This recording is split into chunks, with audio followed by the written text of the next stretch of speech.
Good day. Currently Friday, November 3rd. I actually have a photo shoot today, so hopefully today's vlog or video is going to be a quick demonstration and behind the scenes vlog of the photo shoot itself, and I'm going to try to explain in the video or maybe voiceovers on what I'm doing, how I'm doing it, and I'll be showing off some of the results of how it's like done, because I am continually trying to refine my photography, and lighting right here is actually quite bad, so I should have brought a second light, but I think I can still make it work if I bounce the light around the room. I mean, it's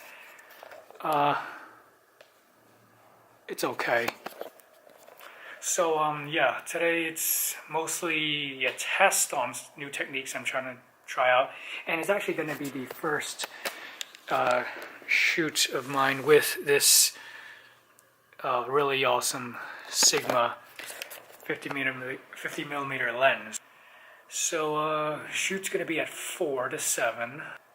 Been watching a little bit of Twitch streaming, getting some ideas on gaming and how I can get back into that. I have an upcoming video that I'm planning out that's gonna be about TwitchCon, kind of. Just stay tuned for that one. So the model's here, about to start shooting. I like to get, with their outfits, the model's outfits, I prefer to get like, oh jeez, they're so loud there. I like to get like high contrast with the looks, like the bottoms and the tops always a different color, so it's very distinct, and it just gives them more character that way. So the first one, we're actually shooting out here on the balcony.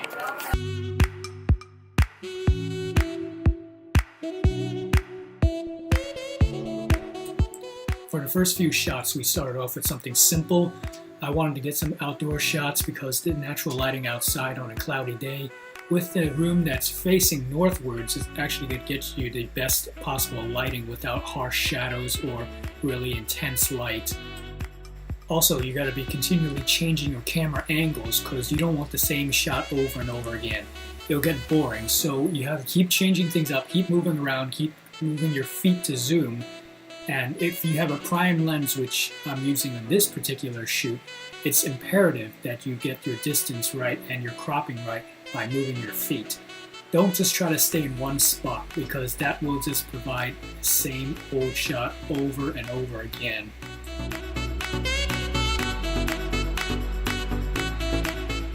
Now, I don't advocate drinking on the job, but if you want props for champagne or something, ginger ale seems to work just fine.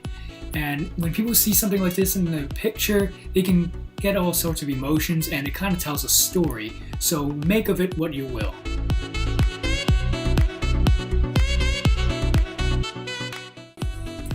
With this part of the shoot, I'm inside and have to use the flash. You have to be careful when using flash because it can be very, very harsh with the lighting.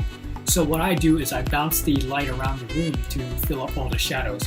But you also have to be aware of what angle in which the light is coming onto your subject, because you can still cast shadows.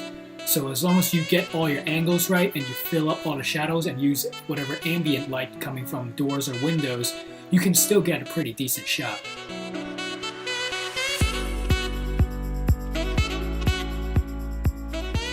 This next shot, I'm getting on top of the bed to get a better vantage point. I would not recommend doing anything dangerous, but for me, I put life and limb on the line just to get what I want. So don't try this at home.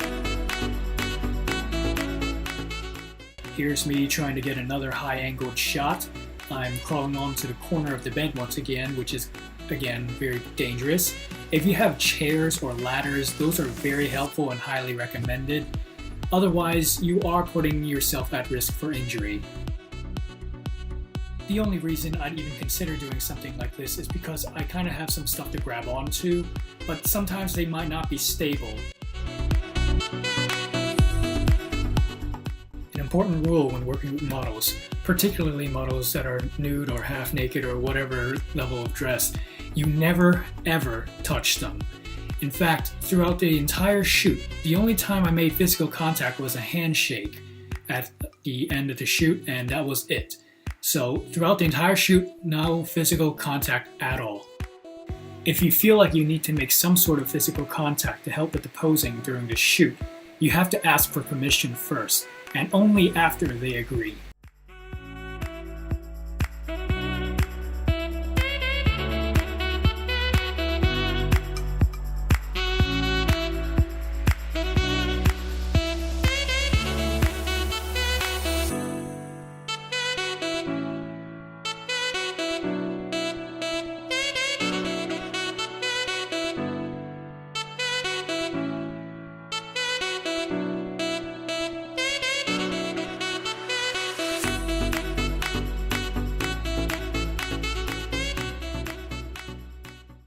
The next part of the shoot taught me a valuable lesson.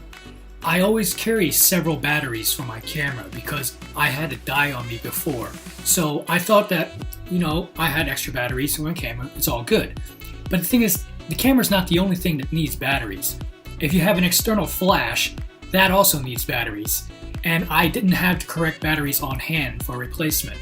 So trying to get the right lighting for an outdoor shot like this when it's starting to get dark is incredibly difficult, especially if you're trying to, use your on-camera flash or no flash at all. I eventually had to increase my ISO to a very high level to compensate, and I lost a lot of detail.